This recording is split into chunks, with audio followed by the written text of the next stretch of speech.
Setelah Hamas dikalahkan, Perdana Menteri Israel Benjamin Netanyahu ingin Gaza dikendalikan oleh pasukan Arab. Namun hingga kini, belum ada kejelasan negara mana yang bersedia menerima tanggung jawab tersebut. Kabinet Israel pun menyetujui rencana militer Israel untuk mengambil alih kota Gaza, sekaligus menolak keterlibatan otoritas Palestina pasca perang. Langkah ini menuai kecaman dari negara-negara Arab dan memperumit upaya diplomasi. Lantas, apakah pasukan Arab bersedia mengambil alih Gaza seperti yang diharapkan Netanyahu? Simak selengkapnya dalam video berikut.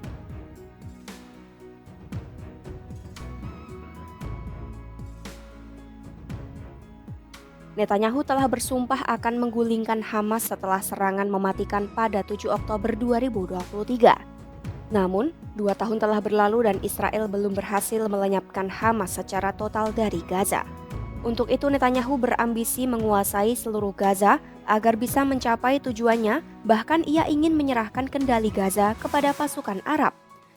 Beberapa pemerintah Arab telah menyatakan kesediaan mereka untuk membantu menstabilkan Gaza pasca perang, misalnya dengan mendukung misi keamanan internasional atau mengirimkan tentara mereka sendiri. Pada akhir Juli 2025, Mesir, Yordania, Arab Saudi, dan Liga Arab mendukung inisiatif yang diadakan bersama Perancis dan Arab Saudi dengan tujuan memberikan jalan keluar bagi kedua belah pihak. Mereka bersama-sama mengecam serangan Hamas ke Israel pada Oktober 2023 dan menyerukan kelompok itu untuk mendemilitarisasi Gaza, melepaskan kekuasaan, serta membebaskan para sandera. Sekitar selusin negara Arab juga mendukung misi keamanan internasional yang akan membantu mengalihkan tanggung jawab keamanan kepada otoritas Palestina. Para pemimpin Arab menginginkan upaya ini berujung pada penyerahan Gaza kepada otoritas Palestina sebagai solusi yang layak bagi Hamas. Mereka juga menginginkan jalur politik menuju negara Palestina. Namun, Israel tampaknya menolak opsi tersebut. Mantan perwira intelijen Israel, Michael Milstein, menilai jika Netanyahu menyetujui opsi itu, maka perang akan berakhir, pasukan Israel akan ditarik, dan pemerintahan Netanyahu akan runtuh. Kabinet Israel menyatakan penghentian perang harus diikuti dengan pembentukan pemerintahan yang bukan dari Hamas maupun otoritas Palestina. Beberapa negara Arab dan Islam termasuk Arab Saudi, Uni Emirat Arab, dan Mesir pun mengecam rencana terbaru itu sebagai eskalasi berbahaya yang tak dapat diterima. Sementara itu, hambatan utama adalah keengganan Hamas untuk menyerahkan kendali Gaza dan ketidakinginan Netanyahu untuk mengambil risiko politik yang bisa mengancam pemerintahannya. Hamas mengatakan mereka bersedia menyerahkan kekuasaan di Gaza jika ada kesepakatan komprehensif untuk mengakhiri perang, namun tetap ingin mempertahankan sayap militer mereka. Di mana menurut Israel, ketentuan itu akan membuat Hamas tetap memegang kendali secara efektif. Selain itu, belum jelas apakah negara-negara Arab bersedia mengorbankan nyawa prajurit mereka atau menyediakan dana besar yang diperkirakan mencapai lebih dari 50 miliar dolar untuk membangun kembali Gaza. Menurut Milstein, Israel secara berangsur-angsur bergerak menuju pengambil alihan kendali penuh atas Gaza karena tidak ada pilihan lain. Ia menilai usulan negara-negara Arab tidak ideal, tetapi lebih baik daripada membentuk pemerintahan militer yang mahal dan berisiko. Milstein menyimpulkan semua pilihan yang ada buruk, sehingga perlu dipilih opsi yang paling tidak buruk. Sebab pendudukan Israel di seluruh Gaza akan menjadi sebuah bencana.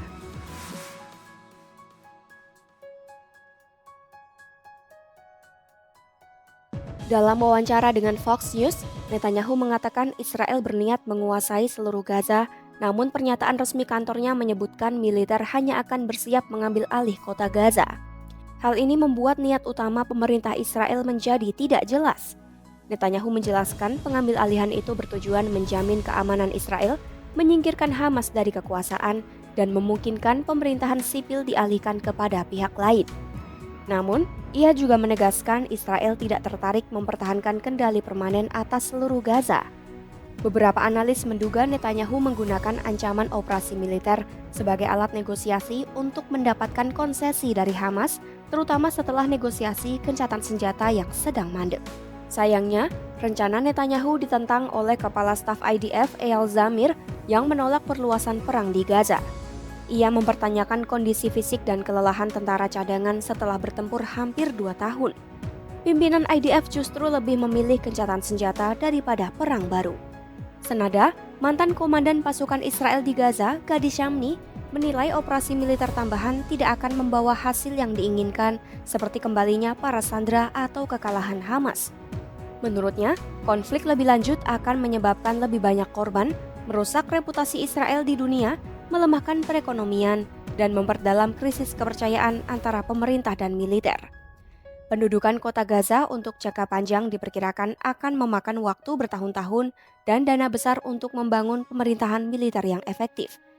Militer Israel juga akan membutuhkan waktu berhari-hari untuk mengumpulkan pasukan cadangan dan menyiapkan evakuasi penduduk Palestina. Keputusan untuk meningkatkan operasi militer ini pun membuat pejabat Israel khawatir akan nyawa para sandera. Tekanan militer terhadap Hamas dinilai bukanlah jalan untuk memulangkan para sandera, melainkan akan membahayakan nyawa mereka. Meskipun ada keberatan dari kalangan pejabat militer, kabinet tetap menyetujui rencana untuk merebut kota Gaza. Para analis militer pun berpendapat, meski tentara Israel berhasil masuk ke kota Gaza, hal itu kemungkinan tidak akan mengubah keadaan perang secara signifikan karena Hamas tidak mau menyerah. Negara-negara Arab ingin Gaza dikembalikan ke otoritas Palestina sebagai pemerintah yang sah dan menginginkan jalur politik menuju negara Palestina. Mengambil alih secara militer dengan pasukan Arab bisa menimbulkan konflik baru, menyulitkan upaya damai, dan mengancam stabilitas wilayah. Sebagian negara Arab juga khawatir akan korban dan biaya besar pembangunan kembali, sehingga mereka lebih memilih solusi politik daripada konflik militer lanjutan. Ikuti terus perkembangan konflik di Gaza hanya di YouTube Kompas.com.